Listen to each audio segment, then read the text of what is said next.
I just got done gigging. Oops. Need to stay close to the mic. Sorry about that. Just got done gigging, guys. Ah, I can't hide alacrity. And I just freaking love it. So it's interesting because, like, remember, this today's show, if you're following, look, I barely got 280 something. Might be less when people realize that the platform that I'm using now is just to promote what I think we should be talking about, and for people who come in and are always here talking about development, talking about my new thing, the gig economy, talking about our favorite sport, crypto. Let's do it.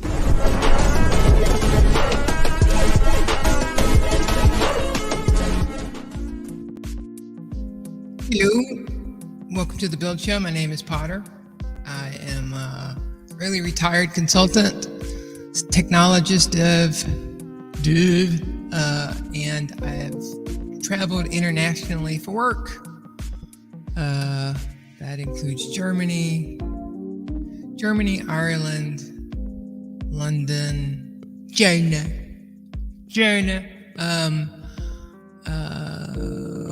Puerto Rico, Mexico, and the good old USA. So I've done a lot of that, and crypto broke me of what I think we should be doing, what makes me want to get up every morning. And when crypto was like super new, I would get up and I'd do all the farming. I had this pattern, I would do it, and I just enjoyed it because it was work. And so what I'm finding out is there are a lot of people out there who are doing what's called gig work. Now, again, if you're just here for crypto, I apologize. My bad. Oh, well, you know what I'll do? I'll meet you in the middle. Let's do one thing. So you don't have to just see my face. We'll watch our baby. All right, there we go. Let me do this. Present.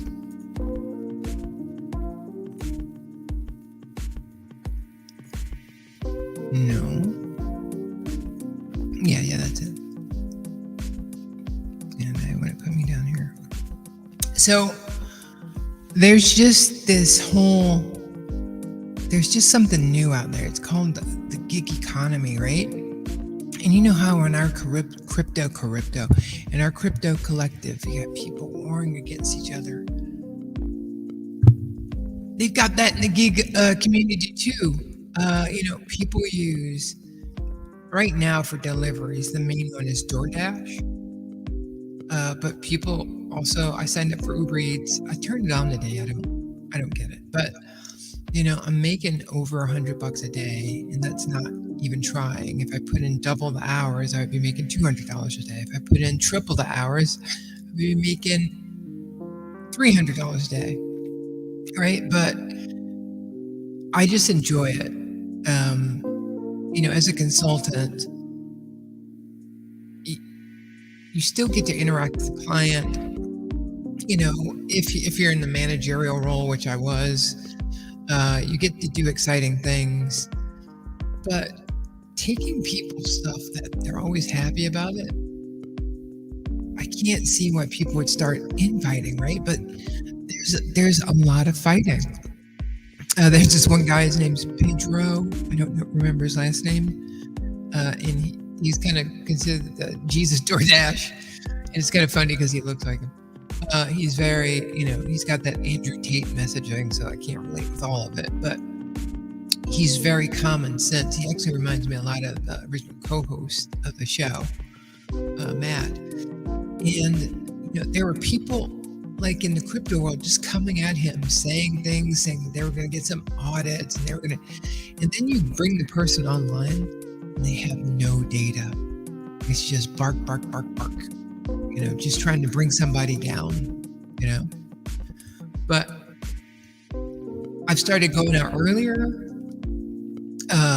I've started listening to the YouTubers who, I mean, if you want to do something different, go look up a DoorDash. Go look up, well, I recommend DoorDash, but look up, these YouTubers who are out there doing this stuff. It's really fascinating. Even one person I was following, forget her name right now, but ends up she's in the area, well, one area away from me. But it's just so fascinating. And I think coming from the professional world as a consultant at EY, Accenture, I worked at AOL Time Warner, I kind of come in with a more professional acumen. So, you know, at the gig level, and that doesn't make me better, it just makes me look at it from a different lens. For example, some people say, they're your customer. I call them my clients, right?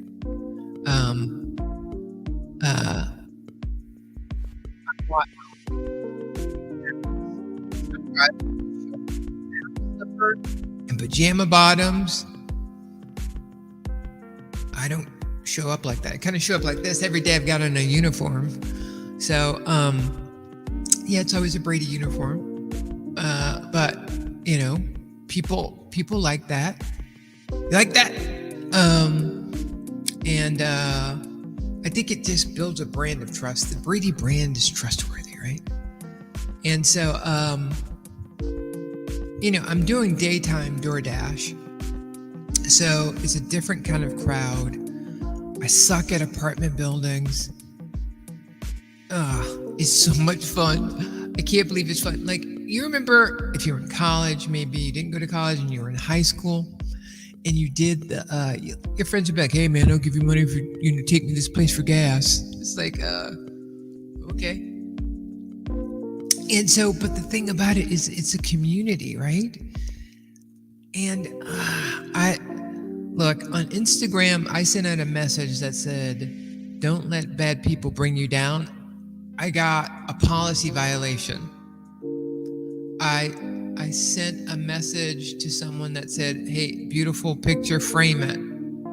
Policy violation. It goes against the rule. So I don't know how long I'm going to be. So when I bring this idea that I'm about to share with you up, I don't know. Like, they can cancel you anywhere. I mean, DoorDash could cancel me, right? A lot of people say don't put all your eggs in one basket. But when did you ever go to a company and say, "Oh, you know what? I'm not going to just work for Sears. I'm going to work for Sears and Kmart. I don't want to put all my..." No, you go and you work for one group. But the thing that I want to share is, like, this community, like, what if we help them see something like elephant, right? And I just don't know how to broach it, but, because I'm operating, like when I didn't talk, one of the reasons that I left consulting is because I knew what crypto was. I knew that it wasn't necessarily looked on great. So it wasn't just about me. It was about the 100,000 other people who could be affected by it if somebody came after me.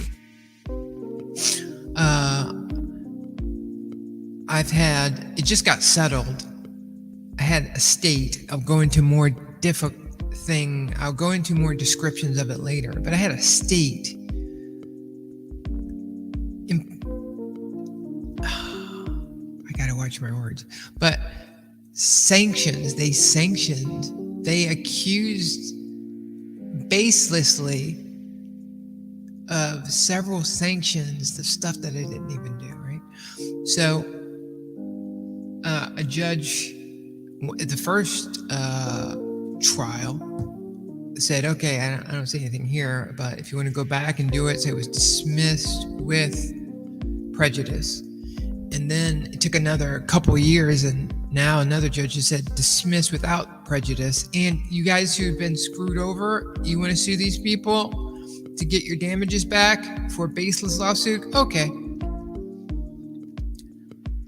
It's hard when a state is coming after you and you can't see behind the curtain, right?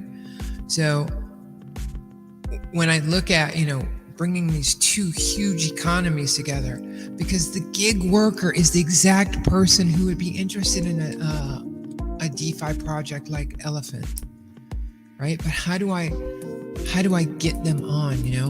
It's only been a few weeks. I'm not going to rush into it, but I think Elephant in the gig economy, gig workers, works like that. It's perfect. The thing that it would be great is if you could use because everything gets paid on a debit card. Like you can get paid daily or you can get paid weekly, but they put it on a debit card. And it'd be so great if you could just take that debit card, right? And just apply it, to Elephant.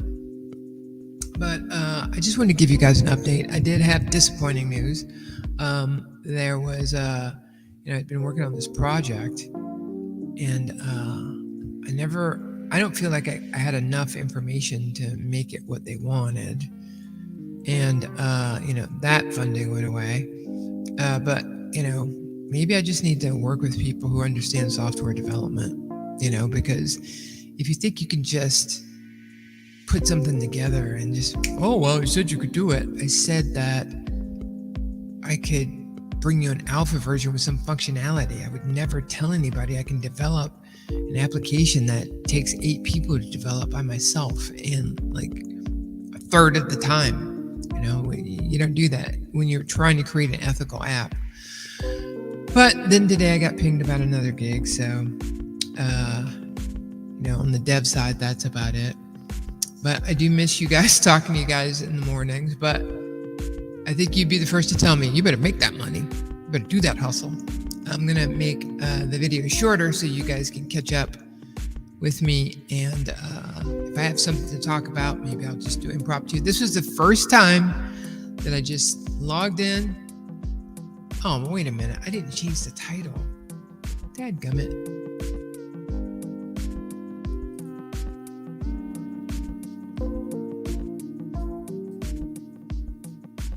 No. Crap. Oh, so another thing that I learned,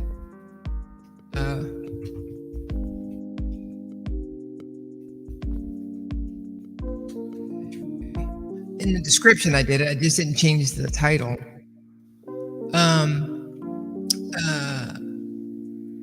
Yeah, that looks better. I didn't change it for the Twitch stream, but whatever. Ooh, I just found something else. What is this? Show headlines.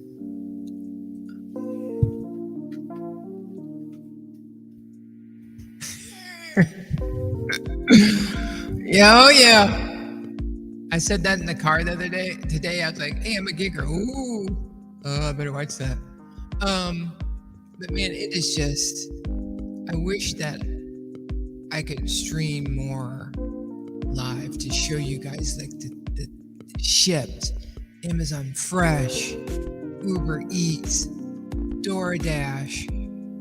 They've got applications out there that help you figure out what's the best path to be a gigger. Right? I know that that might be not politically correct. I don't know what I'm doing over here.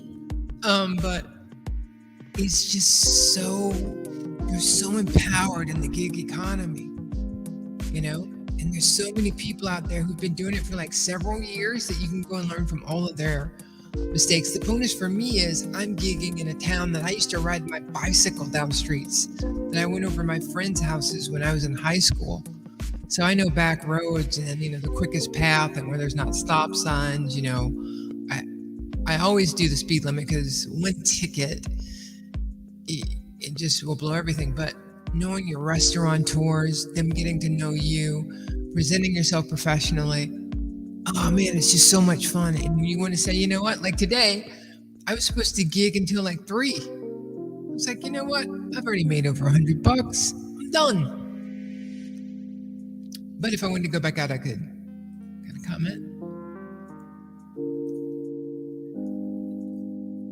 What it do, Potter? I love the show.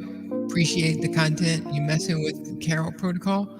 Oh, what is this Carol Protocol you speak of? My drip effort. My drip African friend. Go League. I don't know what that is, but I gotta tell you, doing the gig thing, like I said, there's one guy's name's Pedro. He does DoorDash. Oh, I wish I would remember this other girl. But I listen to them. It's just like watching the crypto stuff, man. Right? But I'm telling you, if we can get this community of gig people into Elephant, it will help them out, because the thing about a gig worker is you're working to do the absolute best you can in the now. There's no planning for the 2-week salary, right? You're just doing it for the money now. You're hustling. And that's the one characteristic I can see about all the gig people that I keep running into. They're hustlers, man. They want that money. They want to put in effort, and they want something back for it. And it's immediate, just like crypto, it's immediate gratification, right? And it's just so much fun. When you get your order, you have to figure out, okay, what's the way I want to do it? When you get an order, you have to figure out, okay, what's the miles? They have this thing called acceptance rate. And so I think several years ago, acceptance rate was like, I don't care. And there was no penalty, right? You can say, okay, I'm just going to wait until a good deal comes up. And the CEO of DoorDash said, well, not for nothing, but it's kind of luck, right? It's luck. You got to be in the closest proximity to it, and it's kind of luck. So a lot of people are like, screw that, man. And they've been doing, negative, just trying to find the deal. But as a hustler myself, I'll go for the $3. I'll go for the $2. It hurts, but now they're starting to reward people who are accepting more. What I've started to see as a dev is I've started to see things incorporated using AI. They're definitely using AI, right? And they're not using it only to search up on you. They're figuring out what makes each individual gigger respond the way that they do, right? I'm a gigger dev. I'm a dev gigger. And you think about that kind of stuff. I look at the people who have these little small restaurants. It's nobody knows about the gig economy. I think people talk about it, but there's very few people, because there's this association. Like I heard a guy say, well, you think I want to deliver fries? And actually it was Pedro. You think I want to deliver fries all my life? I don't mind delivering fries all my life. But then again, I've already made it. I've been a multi-millionaire twice. I've traveled internationally. I got rid of discs before, people were like, oh, you have to have the little floppy disk. I got rid of that. Before that, I got rid of the CD-ROM. Before the CD-ROM, I cut the cord. I got into cyber before everybody thought about it. I was on the internet before people talked about it. That was before cyber. And I got into blockchain, before everybody else. I think that there's something about, what I cut the cord way before cord cutting was even a thing. And I'm telling you, there's something here. I might not be the pioneer that gets us into millions of dollars. I'm making us millions. That might not be me, but I'm telling you, where I'm sniffing around, there's usually a lot of money. And in the crypto world, that it was hovering a little bit below 1 trillion. It's back well above that 1 trillion mark, guys. Crypto's here to stay. And that's why a product like Elephant that is so transparent, I think it just fits for, what gig workers like to do, which is make that money for their family, right? And I'm having fun doing it. I think about you guys, when I'm out there going, man, I think again, that whole, you're delivering food. Okay. What do you do at work? Right? Oh, they call workers W-2s, right? If you're a full-time worker, you're going to get that W-2? See, I taught you something. That's what's up. And I don't want to do W-2 work, you know? A lot of people are doing this on the weekends just to make ends meet. But I'm starting to see less people in flip-flops and stained t-shirts and more moms and fancier cars. But just like in crypto, you're gonna have people who try to game it. But unlike crypto, you have corporations who are using leading technologies to try to thwart the bad guy, right? Whereas in crypto, you're still rug central, unless we're talking about Elephant. As you can see, that chart there shows something that is highly unfamiliar in crypto world. When a token goes down, it don't go back up. And when it comes up and it gets shot down, it definitely doesn't come back up. And what you're looking at there is a chart of something that's highly unbelievable, and it's trending with Ethereum. Let me see if I can bring that up before I go. Do this. Woo, baby. So let's look at Ethereum. We'll do an Ethereum overlay.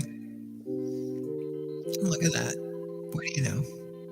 So, Elephant, I almost feel obligated to get these gig workers in. But, when I think of when I brought in Matt at the beginning of the show, I didn't understand the level that other people would go to be greedy. So I don't want people to do something that might trigger that gambling instinct, and they it's supposed to just invest what they should. They kind of go all in, and that's not ever something you should do. But I will be back tomorrow talking a little bit more about our crypto world and our landscape, because we got politics at the big time. Our mortal comic foe, what's her name, Warren?